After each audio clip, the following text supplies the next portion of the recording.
Pada kali ini, kita akan membahas satu saham dari sektor transportasi yaitu PT Garuda Indonesia Persero terbuka dengan kode saham GIA.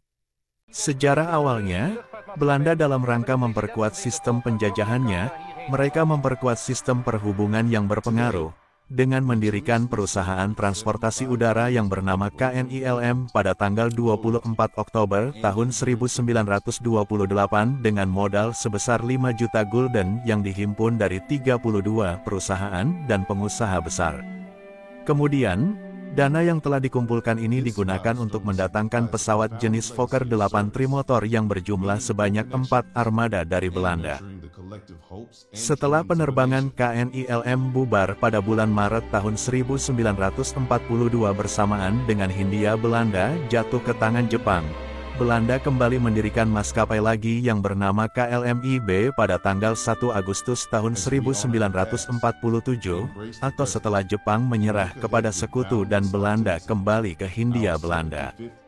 Tak lama kemudian pada tanggal 28 Desember tahun 1949, sebagai bagian dari pelaksanaan perjanjian KMB di Den Haag, KLMIB diserahkan kepada pihak Indonesia lalu diganti namanya menjadi Garuda Indonesian Airways.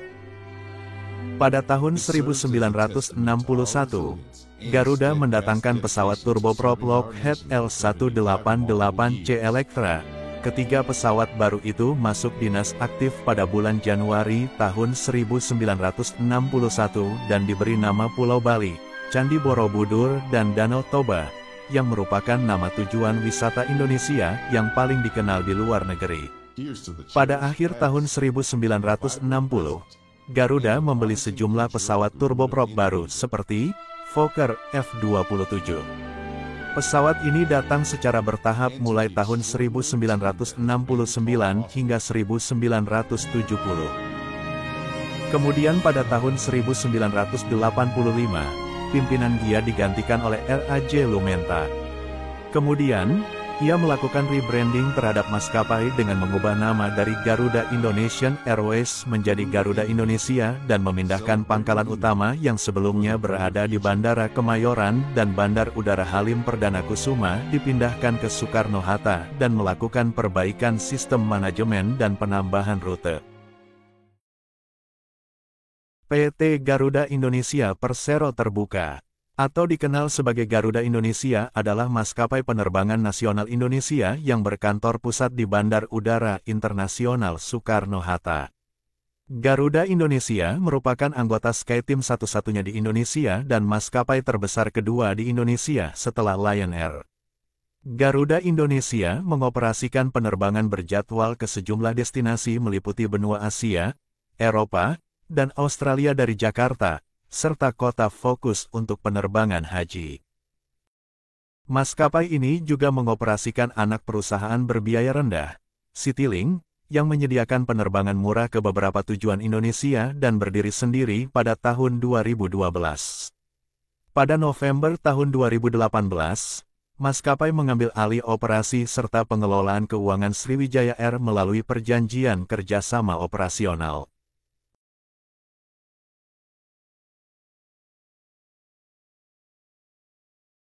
Info dan faktanya, pada tanggal 25 Desember tahun 1949, Presiden Soekarno diminta memberi nama bagi perusahaan tersebut karena pesawat yang akan membawanya dari Yogyakarta ke Jakarta nanti akan dicat sesuai nama itu.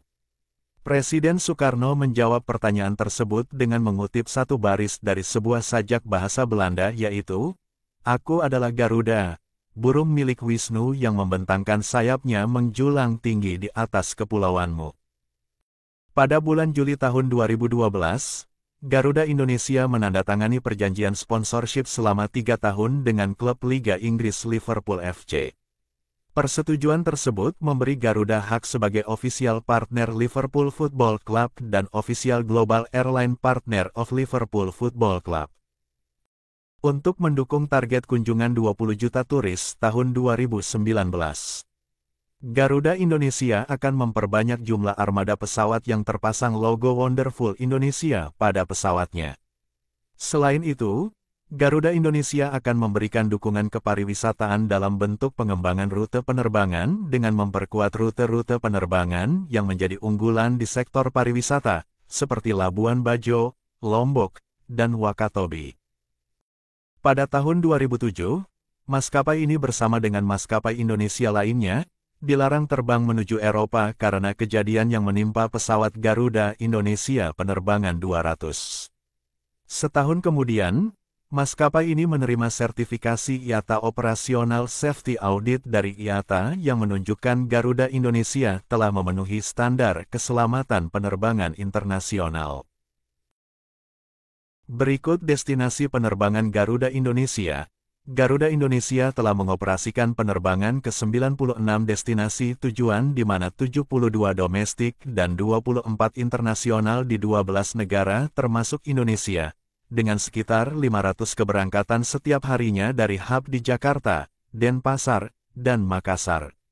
Maskapai ini melayani penerbangan ke 3 benua seperti Asia, Australia dan Eropa dengan armada 73 pesawatnya. Berikut armada yang dimiliki Garuda Indonesia. Armada Garuda Indonesia didominasi oleh pesawat Boeing 737.800 NG, dengan satu pesawat Boeing 777.300 ER disewakan ke pemerintah Indonesia. Pada bulan Juni tahun 2015, Garuda Indonesia menyatakan komitmennya untuk memesan 30 unit pesawat Boeing 737 MAX, 30 unit pesawat Boeing 787 Dreamliner, dan 30 unit pesawat Airbus A350 XWB. Berikut anak usaha yang dimiliki Garuda Indonesia, di mana kesemua anak usahanya bergerak dalam jasa pelayanan dan pengadaan seputar bandara dan perawatan teknik dari pesawat. Terlebih bidang usaha lain untuk agen wisata serta penyewaan pesawat yang dilakukan oleh Garuda Indonesia Holiday France. Serta Citylink Indonesia yang merupakan maskapai penerbangan berbiaya rendah. Terdapat beberapa penghargaan yang diberikan kepada Garuda Indonesia antara lain, yaitu World's Most Improved Airlines, Best International Airlines, Best Asia and Australasia Airlines, World's Best Cabin Crew 2014, 2017 dan 2018, dan 5 Star Airlines. Diharapkan dengan diraihnya penghargaan tersebut, Garuda Indonesia sebagai maskapai terbesar nasional dan kebanggaan Indonesia bisa memberikan pelayanan yang lebih di dalam penerbangan.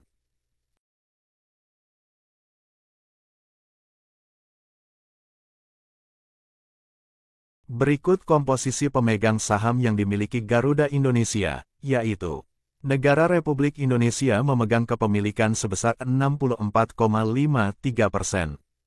PT Trans Airways sebesar 7,99%. Irfan Setia Putra sebesar 0,01%. Tumpal Hutapea sebesar 0,009%. Prasetyo sebesar 0,009%. Rahmat Hanafi sebesar 0,009%. Ade Susardi sebesar 0,009%. Khairul Tanjung sebesar 0,004%. Salman El Farisi sebesar 0,001%. Masyarakat non-warkat sebesar 26,71%. Masyarakat warkat sebesar 0,69%. Dan saham Treasury sebesar 0,0%. Emiten berkode saham GIAA ini berdiri pada tanggal 24 Oktober tahun 1928.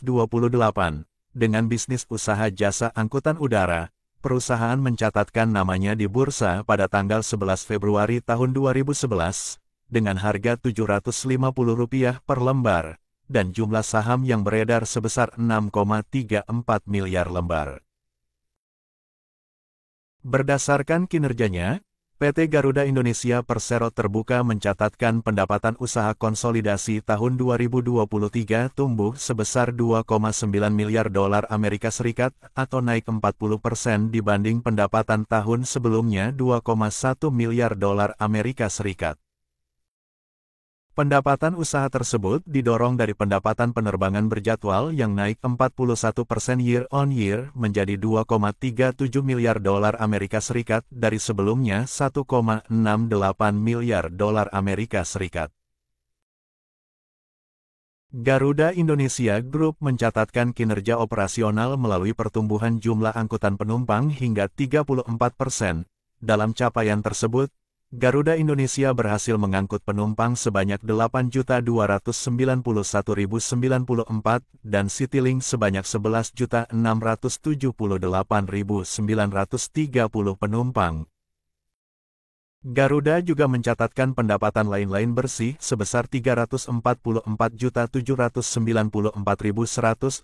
dolar Amerika Serikat yang dikontribusikan salah satunya dari penerapan pembalikan penurunan nilai aset non-keuangan dengan nilai sebesar 198 juta dolar Amerika Serikat.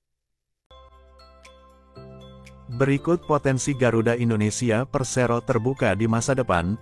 Pertama, Garuda Indonesia setelah melakukan berbagai penyesuaian secara manajerial, finansial dan operasional akhirnya, Garuda kembali melangkah ke program ekspansi internasional yang diawali dengan pembukaan rute menuju Amsterdam yang dilakukan secara bersamaan oleh maskapai, dengan bermodalkan Airbus A330-200. Maskapai lama-kelamaan mendapat jumlah peminat yang lumayan tinggi di beberapa kawasan. Kedua, didukung atas keberhasilan maskapai dalam memenuhi permintaan pasar negeri tirai bambu yang jumlah penumpangnya terus meningkat, dengan melakukan intensifikasi kualitas dan ekstensifikasi rute lewat charterisasi 10 rute sekunder di negara Republik Rakyat Tiongkok, yang berdampak pada makin beragamnya cara untuk mencapai Indonesia maupun China baik dari dan ke negara tersebut dengan rute reguler maupun charter. Dan ketiga, setelah PT Garuda Indonesia Persero Terbuka berhasil memperoleh persetujuan atas proposal perdamaian dalam proses penundaan kewajiban pembayaran utang, Wakil Menteri BUMN Kartika Wirjoatmojo memastikan PT Garuda Indonesia Persero Terbuka akan terhindar dari kebangkrutan. Dengan potensi kinerja keuangan perseroan yang akan membaik, pemerintah yakin saham Garuda kelak akan diminati.